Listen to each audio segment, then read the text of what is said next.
నమస్తే, welcome to special ride. గలగల గోదారి కదిలిపోతుంటేను బిరబిర కృష్ణమ్మ పరుగులెడుతుంటే అనే మా తెలుగు తల్లి గీతాన్ని విన్నప్పుడు ఎంత ఆనందంగా ఉంటుందో ఇప్పుడు ఆ కృష్ణమ్మ గతి చూస్తే బోర్న చాలా అనిపిస్తోంది. ప్రకృతి ప్రసాదించిన జీవనది కృష్ణమ్మకు కష్టాల కంపు తాకిడితో అల్లకల్లోలమవుతోంది.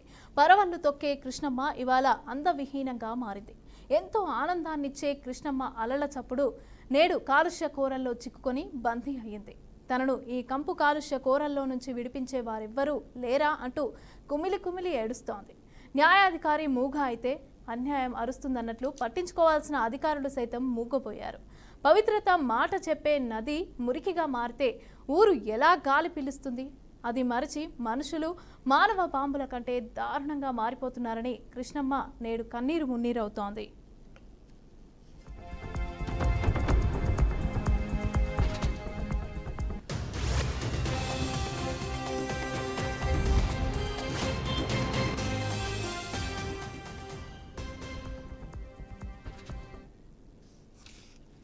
కూటమి ప్రభుత్వం ఓవైపు సుభిక్షమున పాలన అందించాలని ప్రయత్నిస్తూ ఉంటే అధికారులు మాత్రం అలసత్వం ప్రదర్శిస్తున్నారు. ఓవైపు మురుగునీరు, పేరుకుపోయిన చెత్త చెదారం, ప్లాస్టిక్ వ్యర్థాలతో నదీ జలాలు కలుషితమవుతూ ఉంటే మరోవైపు భవన శిథిలాలు, మట్టితో కృష్ణానది పరివాహక ప్రాంతం పూడ్చివేతకు గురవుతోంది. రాణిగారి తోట 18వ డివిజన్లో వారధి వెంబడి ఉన్న ర్యాంప్ ద్వారా కొందరు ఇష్టారాజ్యంగా భవన నిర్మాణ వ్యర్థాలను ట్రాక్టర్లు, ఆటోలు, ఇతర వాహనాల ద్వారా నదీ గర్భంలోకి తరలించి డంప్ చేస్తూ ఉండగా సాక్షాత్తు ప్రభుత్వ అభివృద్ధి పనులు చేసే ఓ కాంట్రాక్టర్ కూడా టిప్పర్ల ద్వారా యథేచ్ఛగా మట్టిని నదిలోకి తోలి పూడ్చివేతలకు పాల్పడుతున్నారు. ఇక కృష్ణానదిలో ఇసుక తిన్నెలతో పాటుగా నదీ పరివాహక ప్రాంతాల్లో ఎటువంటి ఆక్రమణలు గాని వ్యర్థాలు గాని లేకుండా చూడాల్సిన బాధ్యత అధికారులపై ఉంది. కానీ సంబంధిత అధికారులు మాత్రం పట్టి పట్టనట్లు వ్యవహరిస్తూ చోద్యం చూస్తూ ఉండటం పైన పలు విమర్శలు వస్తున్నాయి.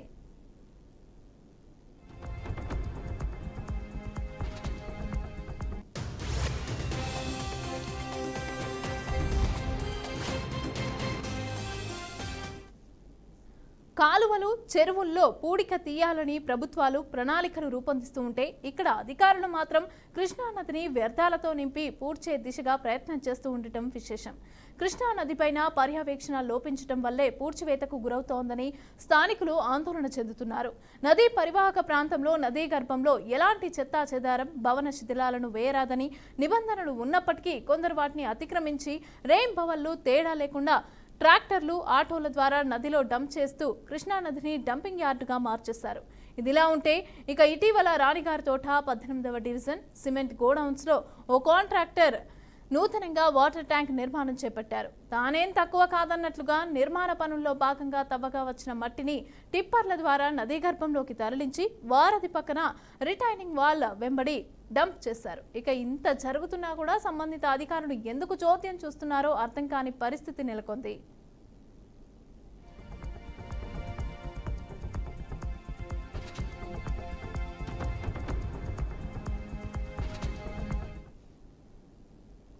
దాదాపు 50 టిప్పర్ల వరకు మట్టిని నదిలోకి తరలించారని, అందుకు అధికారుల సహకారం ఉన్నట్లుగా సమాచారం.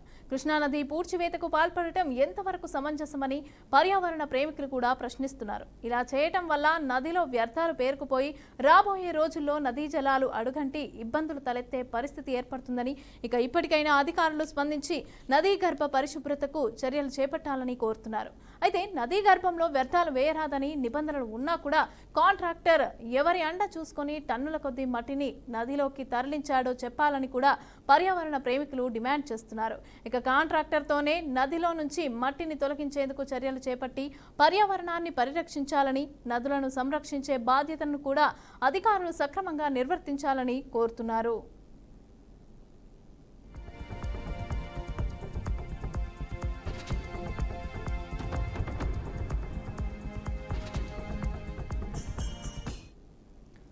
కృష్ణానదిలో వ్యర్థాలు వేయకుండా చర్యలు తీసుకుంటామని వీఎంసీ ఈఈ అన్నారు. ఇక వాటర్ ట్యాంక్ నిర్మాణంలో భాగంగా వచ్చిన మట్టిని కాంట్రాక్టర్ కృష్ణానదిలో వేసినట్లు మా దృష్టికి వచ్చింది. వాటిని పరిశీలించి నోటీసులు ఇస్తామని, అక్కడి నుంచి మట్టి కుప్పలను కాంట్రాక్టర్తోనే తొలగింపజేసేందుకు చర్యలు తీసుకుంటామని అన్నారు. అనుమతి లేకుండా నదిలోకి ఎవ్వరూ వెళ్లనికుండా పటిష్ట చర్యలు కూడా చేపడతామని తెలియజేశారు. ఇక 2-3 నెలల్లో రక్షణ గేట్లను కూడా ఏర్పాటు చేస్తామని అధికారులు చెప్పుకొచ్చారు. ఇక ఏది ఏమైనా మానవాళికి జీవనది అయినటువంటి కృష్ణమ్మకు ఈ గతి పట్టడం దారుణమని పర్యావరణ ప్రేమికులు బాధపడుతున్నారు.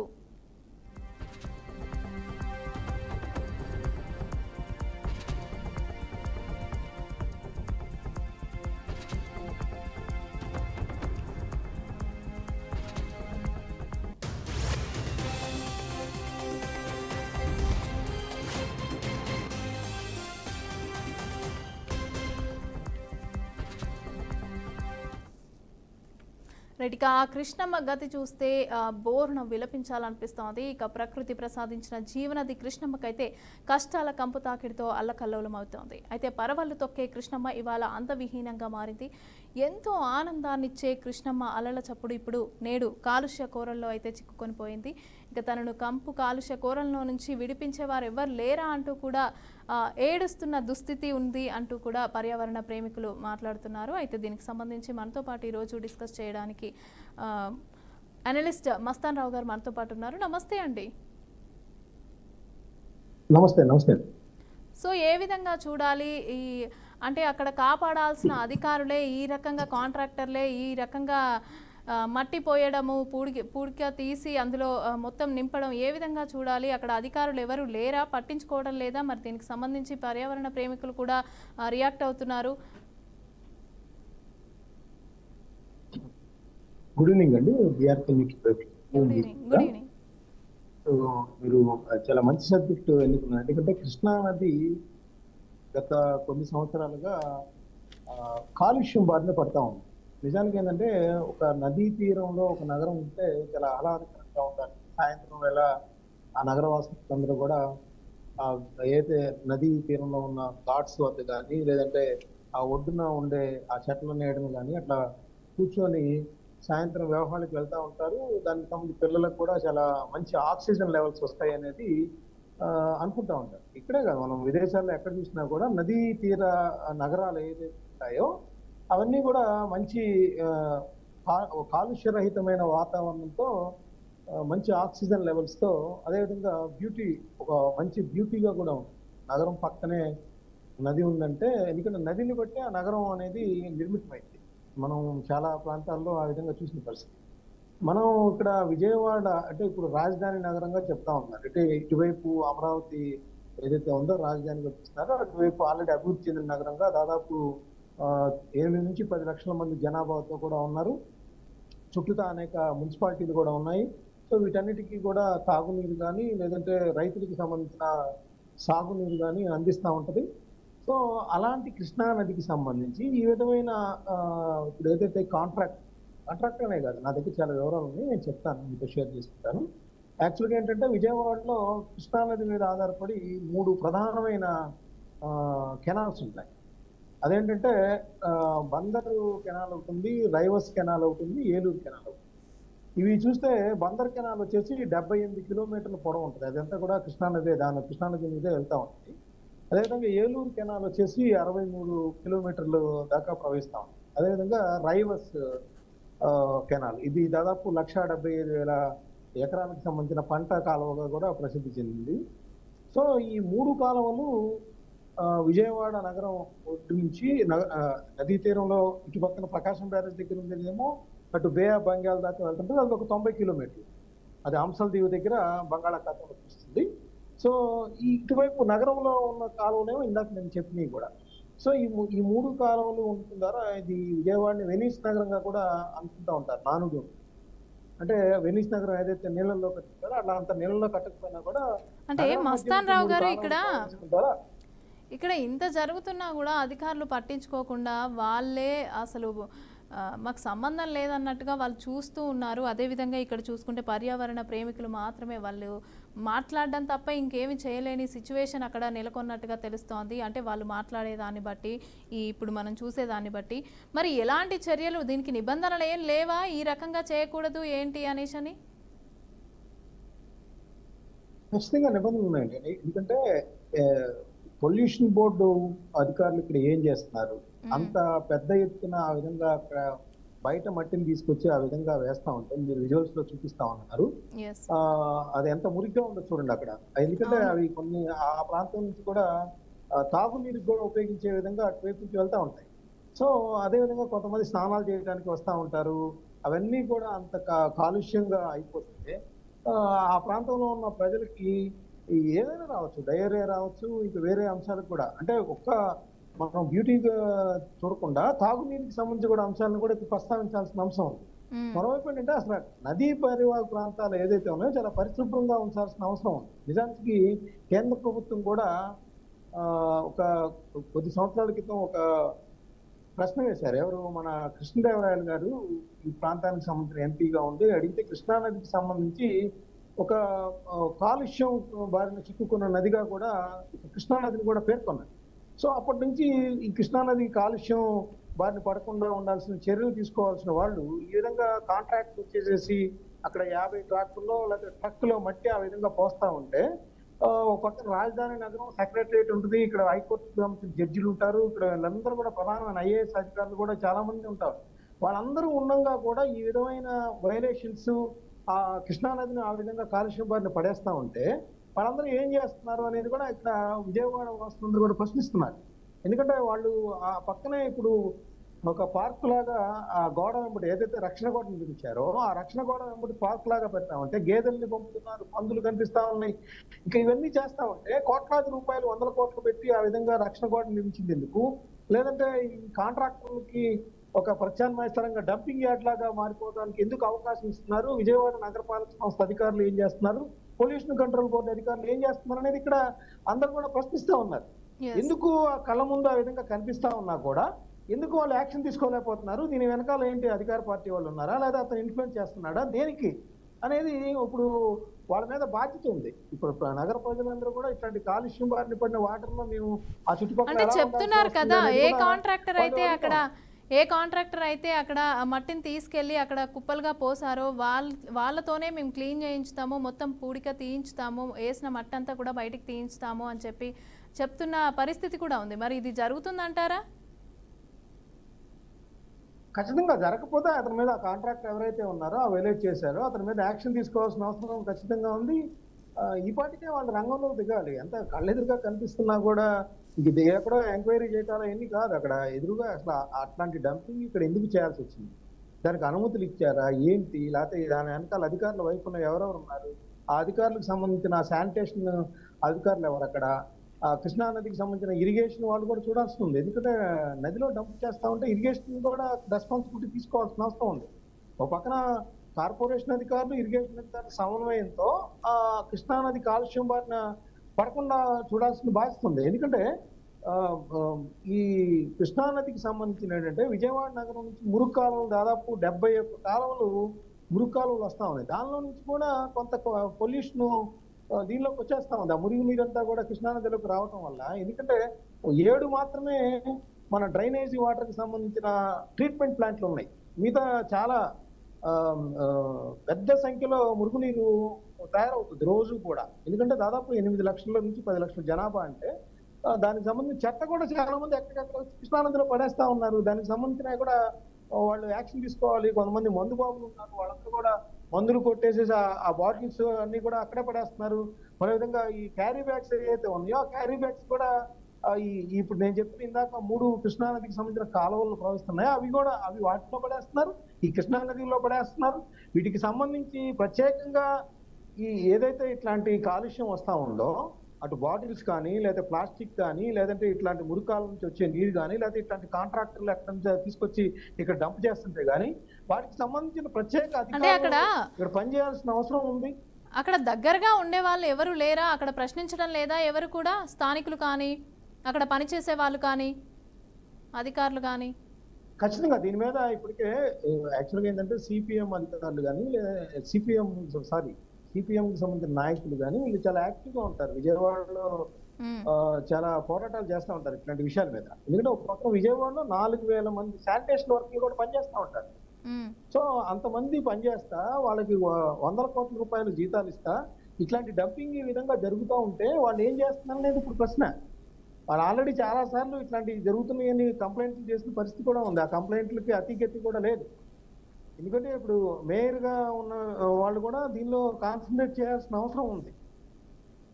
రైట్. అదేవిధంగా మనం ఎందుకంటే కేంద్ర చూస్తున్నాం ప్రభుత్వ స్క్రీన్ పైన స్థాయిలో కూడా అది ఒక డంపింగ్ స్వచ్ఛ యార్డ్ లాగా సర్వేక్షణకు మార్చేశారు అక్కడ. సంబంధించి మనం కూడా అక్కడ చూస్తున్నాం స్క్రీన్ పైన మనం చూడొచ్చు. ఒక డంపింగ్ యార్డ్ లాగా తయారు చేశారు. అక్కడ మొత్తం ఆ మట్టి కావచ్చు, ఆ తవ్వకం చేసి కావచ్చు, ఆ చెత్త కావచ్చు, మొత్తం ఒక డంపింగ్ యార్డ్ లాగా తయారు చేశారు. మనం తాగే నీటిని ఆ రకంగా అసలు బాధ్యత లేకుండా ఈ రకంగా ఎలా ప్రవర్తించుతారు? మరి దీనికి సంబంధించి అంటే ఏమైనా కార్యక్రమాలు దీనిపైన చైతన్యవంతులైన దగ్గరికి తీసి దీనిపైన ఏమైనా కార్యక్రమాలు చేయొచ్చు అంటారా? ఎందుకంటే ఈ రకంగా చేస్తున్నా కూడా అధికారులు ఎవరు పట్టించుకోకుండా ఉండటం వల్ల ఇది భవిష్యత్తు తరాలకైనా ఇప్పుడైనా ప్రెసెంట్ అయినా కూడా ఇబ్బందే కదా. అసలు అంటే ఈ డంపింగ్ చేయటం అనేది ఒకటైతే ఆ కృష్ణా నదికి సంబంధించిన నీరు అంత పొల్యూట్ అవుతా ఉంటే దాని ద్వారా మనకేంటంటే మనం విజయవాడలో ఇంకా ఇది ఒకటే కాదండి. నేనేం చెప్తానంటే మధురా నగర్ కానీ, గులాబీ తోట రోడ్ కానీ, లేదంటే అటు పడమట వైపు నుంచి కానీ, బిఆర్టీఎస్ రోడ్ కానీ, వీటన్నిటికి సంబంధించి ఈ వాటర్ కొన్ని మురికి వాటర్ వస్తా ఉంది. ఈ కృష్ణా నదికి సంబంధించిన కాలువల్లో ఇవన్నీ చేరుతా ఉంది. సో టైఫాయిడ్ కానీ, విరోచనాలు కానీ, కలరా కానీ, ఈ డయేరియాకి సంబంధించిన కానీ ఇవన్నీ కూడా ప్రబలే ప్రమాదం ఉంది. ఇప్పుడు బుడమేరుకి సంబంధించి మనం చూసాం ఆ వరదలు వచ్చినప్పుడు ఏ విధంగా ఆ శానిటేషన్ ఇబ్బంది పడి చాలా వాళ్ళందరూ కూడా వ్యాధులు బారిన పడిన పరిస్థితి కూడా ఉంది. అప్పుడు ఆ బుడమేరు ఏదైతే ఆ విధంగా విజయవాడ నగరంలోకి వచ్చినప్పుడు యాక్షన్ తీసుకున్నారో ఆ తర్వాత కొంత నెగ్లెక్ట్ చేసిన పరిస్థితి కనిపిస్తా ఉంది. సో రీసెంట్ గానే వరదలు వచ్చాయి, కొన్ని నెలలు కూడా గడవలేదు, కొద్ది రోజులు కూడా గడవలేదు. అట్లాంటి పరిస్థితుల్లో ఆ కేర్ అంతా ఏమైపోయింది? ఆ కేర్ ఎందుకు తీసుకోవట్లేదు? ప్రజల ఆరోగ్యాల మీద ప్రభావం చూపుతుంది. మరోవైపు పర్యావరణానికి సంబంధించి కూడా నదీ జలాలు అంతగా విషతుల్యం చేసే విధంగా ఆ విధంగా చేస్తా ఉంటే వాళ్ళందరూ ఏం చేస్తున్నారు అనే పాయింట్ ఇక్కడ ఖచ్చితంగా విజయవాడ నగరానికి సంబంధించిన ప్రజా సంఘాలు కానీ ఏదైతే ఎన్జిఓలు కానీ ఉన్నాయో వీటి మీద ఆల్రెడీ ఇప్పటికే వాళ్ళు రంగంలో దిగారు, కాన్సన్ట్రేట్ చేస్తా ఉన్నారు. అయితే దీన్ని స్పందించాల్సిందే ఒక పక్కన ప్రభుత్వం. రాజధాని సమీపంలో ఉన్న విజయవాడ నగరంలోనే పరిస్థితి ఇలా ఉంటే మిగతా ప్రాంతాల్లో ఎలా ఉంటుంది అనేది కూడా ప్రభుత్వం మీద కూడా ఒక చెడు అభిప్రాయం కలిగే విధంగా ఉంటుంది. కాబట్టి ఖచ్చితంగా అటు ఇరిగేషన్ అధికారులు, విజయవాడ నగరపాలక సంస్థ అధికారులు దీని మీద వెంటనే రంగంలో దిగి యాక్షన్ తీసుకోవాల్సిన అవసరం అయితే ఇక్కడ కనిపిస్తాం. ఓకే. అంటే దీనివల్ల అంటే ఇప్పుడు ఇక్కడ నీటికి సంబంధించి ఇబ్బంది పడే పరిస్థితులు అయితే ఉన్నాయి. అక్కడ చూసుకుంటే మనకు మత్స్య సంపద కూడా ఎక్కువగా ఉంటుంది. సో మరి దానికి సంబంధించి ఏమైనా ఇబ్బంది కలిగే అవకాశం ఉందనుకోవచ్చా? ఖచ్చితంగా అండి. ఇప్పుడు విజయవాడ నగరంలో ఏదైతే కృష్ణా నది ఒడ్డున ఉన్నాయో కొన్ని పరిశ్రమలు కూడా దీనికి సంబంధించిన పొల్యూటెడ్ వాటర్ని దీనిలోకి వస్తున్నాయి కూడా కొన్ని గుర్తించారు. దానికి సంబంధించి కూడా విస్తృతం అవుతుంది. ఎందుకంటే ఈ వాటర్ ఇట్లా వెళ్ళిపోయిన తర్వాత మనకి సముద్రంలో కలుస్తుంది. సముద్రంలో కలుస్తున్నప్పుడు ఖచ్చితంగా అక్కడ కూడా పొల్యూట్ అయితే అక్కడ ఉన్న ఏదైతే మత్స్య సంపద ఉన్నాయో, సముద్ర జీవులు ఉన్నాయో వాటికి కూడా ప్రమాదం ఉంటుంది. ఇట్లా ఈ క్యారీ బ్యాగులు కానీ, లేకపోతే ఇప్పుడు ఆ డంప్ చేసిన వాటిలో ఆ మురుగు కనిపిస్తున్న అక్కడ ఉన్న గ్రావెలు కానీ ఇట్లాంటివన్నీ చూసినప్పుడు మనకేంటంటే ఇది ఒక్క కృష్ణానదికే కాదు, అక్కడ సముద్రం దాకా ఇక్కడ కొట్టుకెళ్ళిన తర్వాత అక్కడ కూడా పొల్యూట్ అయ్యే అవకాశం ఉంది. సముద్ర జలాలను కానీ, ఇటు కృష్ణానదికి సంబంధించిన జలాలను కానీ పొల్యూట్ చేసే అధికారం ఎవరికి ఇవ్వలేదు. వాళ్ళు ఖచ్చితంగా శిక్షార్హులు అవుతారు. వాటి మీద కాన్సన్ట్రేషన్ చేయాల్సి ఉంది. ఎవరైతే అధికారులు దీని మీద నిర్లక్ష్యం ప్రదర్శిస్తున్నారో వాళ్ళు ఈ విధంగా పొల్యూషన్ కి కారణమవుతున్న ఆ సంస్థలు కానీ, లేదంటే ఆ కాంట్రాక్టర్స్ కానీ వీళ్ళందరూ కూడా బాధ్యులు అవుతారు. వీళ్ళ మీద ఖచ్చితంగా వెంటనే యాక్షన్ తీసుకోవాల్సిన బాధ్యత అటు ఇరిగేషన్ అధికారుల మీద కానీ, పొల్యూషన్ కంట్రోల్ బోర్డుకి సంబంధించి. ఎందుకంటే ఈ నదీ జలాలకు సంబంధించి కేంద్ర పొల్యూషన్ కంట్రోల్ బోర్డు ప్రత్యేక దృష్టి సారించింది. నదీ జలాలు ఎక్కడైతే ఇప్పుడు మన గంగా రివర్ కూడా అట్లా పొల్యూటెడ్ అయితే దానికి పెద్ద ఎత్తున ప్రధానమంత్రి అక్కడ నరేంద్ర మోడీ గారికి సంబంధించి ఆయన ప్రత్యేకంగా దృష్టి సారించారు. దానికి సంబంధించి ఇప్పుడు ఢిల్లీలో యమునా నదికి సంబంధించి కూడా అక్కడ కాలుష్యం వెదజల్లుతా ఉంది ఆ ప్లాంట్స్ అన్ని కూడా. సో ఆ విధమైన ఇది చూసినప్పుడు మనకి మన ఆంధ్రప్రదేశ్కి సంబంధించి చూసినట్లయితే ఇట్లాగా ఈ విధంగా మన ఆంధ్రప్రదేశ్లో ఈ కృష్ణా నది అనేది కూడా ప్రధానంగా పొల్యూటెడ్ రివర్ గా అనేది పొల్యూట్ అవుతా ఉంది ఈ రివర్ అనే దాన్ని కూడా గుర్తించారు. దీనికి సంబంధించి కూడా యాక్షన్ తీసుకుంటున్న పరిస్థితి కూడా ఉన్నప్పుడు, ఎందుకంటే మనం ఒక్క నిమిషం మీకు వివరిస్తారు. మనకి కుందువు నది వచ్చేసి మన రాష్ట్రంలో నంద్యాల నుంచి మద్దూరు వరకు, అదేవిధంగా తుంగభద్ర నది మంత్రాలయం నుండి బావపురం వరకు, గోదావరి నది రాయనపేట నుండి రాజమండ్రి వరకు, అదేవిధంగా కృష్ణా నది అమరావతి నుండి హంసలదివి వరకు, అదేవిధంగా నాగావళి తోటపల్లి దగ్గర, ఇవన్నీ కూడా కేంద్ర పొల్యూషన్ కంట్రోల్ బోర్డు ఒక ఈ నదీ జలాలు ఇక్కడ ఏవైతే ఉన్నాయో వీటిని మేము పొల్యూటెడ్ అవుతున్న నదులుగా మేము గుర్తించాము, దీని మీద ప్రత్యేక చర్యలు చేపడుతున్నాం అనేది చెప్పారు. దీనికి కేంద్ర స్థాయిలో ఎక్కడైతే ఈ నదులన్నీ కూడా పొల్యూట్ అవుతా ఉన్నాయో దానికి సంబంధించి దాదాపు 196 కోట్ల రూపాయలు కేంద్ర ప్రభుత్వం ఖర్చు చేస్తాం. ఇట్లా 100 కోట్ల రూపాయలు ఖర్చు చేస్తున్నప్పుడు ఇట్లా కాంట్రాక్టులు కానీ లేదంటే ఎవరైతే ఇండస్ట్రీస్ వాళ్ళు కానీ అక్కడైతే ఎంత నిర్లక్ష్యంగా చేస్తా ఉన్నారో వాళ్ళ మీద యాక్షన్ తీసుకోవాల్సిన బాధ్యత అటు పొల్యూషన్ కంట్రోల్ బోర్డుకి సంబంధించిన రాష్ట్ర బాధ్యులు ఎవరైతే ఉన్నారో వాళ్ళ మీద ఉంది. అదేవిధంగా ఇరిగేషన్కి సంబంధించిన వాళ్ళు ఉన్నారు, విజయవాడ నగరపాలక సంస్థకు సంబంధించిన వాళ్ళు కూడా, ఎందుకంటే నగరవాసులందరూ కూడా సమీపంలో నివసిస్తూ ఉంటారు కాబట్టి వాళ్ళకు కూడా ఇబ్బందులు తలెత్తే అవకాశాలు ఉన్నాయి. కాబట్టి ఈ పొల్యూషన్ కంట్రోల్ బోర్డు కానీ ఇరిగేషన్ వాళ్ళు కానీ అదేవిధంగా నగరపాలక సంస్థ శానిటేషన్ విభాగానికి సంబంధించిన వాళ్ళు కానీ లేదా నగరపాలక సంస్థ కమిషనర్ కానీ, ఎందుకంటే స్వచ్ఛ సర్వేక్షణ అనేది ప్రత్యేకంగా కేంద్రం ప్రతిష్టాత్మకంగా చేపట్టిన పరిస్థితి ఉంది. సో దానిలో ఈ నది పక్కనే ప్రవహిస్తుంది కాబట్టి దాని మీద కూడా కాన్సన్ట్రేషన్ చేయాల్సిన బాధ్యత విజయవాడ మున్సిపల్ కమిషనర్ మీద ఉంటుంది. సో వీళ్ళందరూ కూడా వెంటనే రెస్పాండ్ అవ్వాల్సిన అవసరం ఉంది అనేది. మరి ఎందుకు రెస్పాండ్ అవ్వట్లేదు? రెస్పాండ్ అవ్వాలి, బట్ ఎందుకు రెస్పాండ్ అవ్వట్లేదు? వాళ్ళే ఎందుకు చేస్తున్నారు అంటే ప్రభుత్వం నుంచి ఎప్పుడైతే యాక్షన్ ఉండదో, ఇట్లా నెగ్లిజెన్సీ నిర్లక్ష్యంగా ఉన్న అధికారుల మీద యాక్షన్ ఉండదో వాళ్ళు ఈ విధంగా దున్నపోత మీద వాన కురిసించాలని అట్లానే ఉంటారు. ఎందుకంటే ఖచ్చితంగా కళ్ళెదురుగా కనిపిస్తున్నా కూడా యాక్షన్ కి దిగలేకపోవడం అనేది అది మరింత సీరియస్ గా తీసుకోవాలి ప్రభుత్వం. ఇప్పుడు మనం ప్రసారం చేస్తున్న అంశాల ద్వారా కానీ లేదా మీడియా ద్వారా కానీ కేంద్ర రాష్ట్ర ప్రభుత్వ స్థాయికి వెళ్ళినప్పుడు వాళ్ళు కన్సర్న్ మినిస్టర్ వాళ్ళు దీనికి ప్రత్యేకంగా ఆదేశాలు జారీ చేయాలి. కన్సర్న్ ఎవరైతే ఈ నిర్లక్ష్యానికి కారణమో ఈ పొల్యూషన్ కారణమో వాళ్ళ మీద యాక్షన్ తీసుకుంటానికి ఆదేశాలు జారీ చేయాల్సిన బాధ్యత ఉంది. ఓకే, అదేవిధంగా చూసుకుంటే అంటే ఇప్పుడున్న ఈ నదికి సంబంధించి ఇప్పుడున్న సిచ్యువేషన్ నుంచి ఒకవేళ పర్యాటక కేంద్రంగా మార్చి ఆ రకంగా ఏమైనా రక్షించే ప్రయత్నాలు ఏమైనా చేయొచ్చు అంటారా? ఆ రకంగా మనము చేస్తే వర్కౌట్ అవుతుందంటారా? ఆల్రెడీ కృష్ణా నది తీరం అంతా కూడా పర్యాటక కేంద్రంగానే ఉందండి. ఇప్పుడు మనం చూస్తున్నాం కదా, విజువల్స్ చూస్తే పర్యాటక కేంద్రం లాగా అనిపించడం లేదు, అసలు ఒక రకమైన డంప్ యార్డ్ లాగా కనిపిస్తోంది. మీకు కనకదుర్గమ్మ అక్కడ పున్నమి ఘాటు కనకదుర్గమ్మ కొండ దిగువన ఘాట్లని రోజు వేలాది మంది వచ్చి స్నానాలు చేస్తా ఉంటారు. అదేవిధంగా అటు తాడేపల్లి దగ్గర సీతానగరం దగ్గర టెంపుల్స్ ఉన్నాయి ప్రత్యేకంగా, అక్కడ కూడా ఘాట్లు నిర్మించారు. గత పుష్కరాల సమయంలో 2016లో కొన్ని 100 కోట్ల రూపాయలు పెట్టి పనులు చేపట్టారు. ఆ నది ఒడ్డంతా కూడా టైల్స్ వేయటం కానీ లేదంటే శుభ్రపరచడం కానీ దానికి సంబంధించిన ప్రత్యేకమైన మెట్లు నిర్మించడం కానీ అన్ని చేశారు. ఈ రోజు అక్కడ అసాంఘిక శక్తులు రోజు ఈవినింగ్ టైంలో పర్యాటకులు కాకుండా అసాంఘిక శక్తులు రాజ్యం వెళ్తున్న పరిస్థితి కూడా అక్కడ ఉంది. సో వాళ్ళు కూడా కొంత పొల్యూషన్ కారణం అవుతున్నారు. పర్యాటకులు రావాలంటే ఖచ్చితంగా ఆ ఏరియా మొత్తం కూడా మరింత జాగ్రత్తలు తీసుకోవాలి.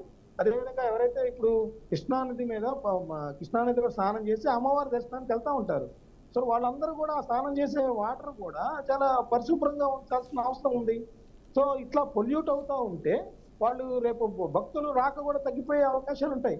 రేపు టూరిజం ఏ విధంగా డెవలప్ చేస్తారు? ఇంకా అసలు భక్తులకు సంబంధించే రోజు అమ్మవారిని దర్శించుకుంటాను కానీ, ఎందుకంటే కనకదుర్గ అమ్మవారికి సంబంధించి మనకి వేలాది మంది వస్తారు. అదేవిధంగా భవానీలు కూడా లక్షలాది మంది మాలలు వేసుకుంటారు కనకదుర్గ మాలలు.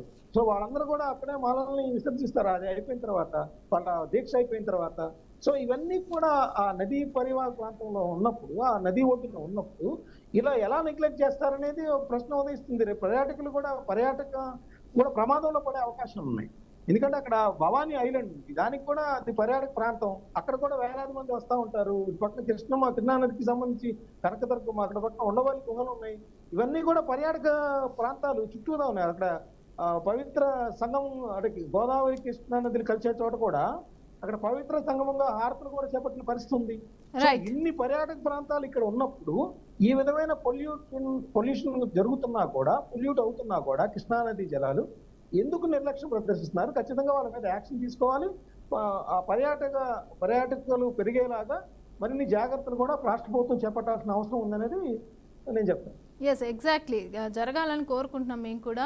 సో చూసాం కదా, thank you sir, thank you Mastan Rao గారు లైవ్లో జాయిన్ అయినందుకు. సో చూసాం కదా, కూటమి ప్రభుత్వం వైపు సుపరిపాలన చేయాలి, అందించాలి ప్రజలకి అని చెప్పి ప్రయత్నిస్తుంటే అధికారులు మాత్రం అలసత్వం ప్రదర్శిస్తున్నారు. ఓవైపు మురుగునీరు పేరుకుపోయి చెత్త చెదారం ప్లాస్టిక్ ఇదంతా కూడా ఒక డంప్ యార్డ్ లాగా అక్కడ కృష్ణానది దగ్గర డంప్ యార్డ్ లాగా తయారైంది. ఇక మట్టితో కృష్ణానది పరివాహక ప్రాంతం అంతా కూడా పూడ్చేందుకు కూడా పూడ్చివేతకైతే గురవుతోంది. అయితే ఇదంతా కూడా జరగకూడదు అని చెప్పి కూడా పర్యావరణ ప్రేమికులు కూడా అక్కడ క్వశ్చన్ చేయడం జరుగుతోంది. మరి అయినా కూడా అధికారులు అదేవిధంగా విఎంసీ అధికారులు కూడా ఏం స్పందించడం లేదన్నట్టుగా తెలుస్తోంది. మరి ఏం జరగబోతోంది, మరి దీనికి సంబంధించి కూటమి ప్రభుత్వం నుంచి ఏమైనా చర్యలు తీసుకునే అవకాశం ఉంటుందా? పర్యాటక కేంద్రంగా మారిస్తే అక్కడ ఆల్రెడీ పర్యాటక కేంద్రంగా ఉంది, బట్ ఇంకా మంచిగా క్లీన్ చేసి అక్కడ మంచిగా చేస్తే పర్యావరణానికి సంబంధించి అక్కడ జరిగే అవకాశాలు కూడా ఎక్కువగా ఉండే అవకాశాలు ఉన్నట్టుగా తెలుస్తోంది. మరి ఏం జరగబోతోంది అనేది మనం చూడాల్సిందే.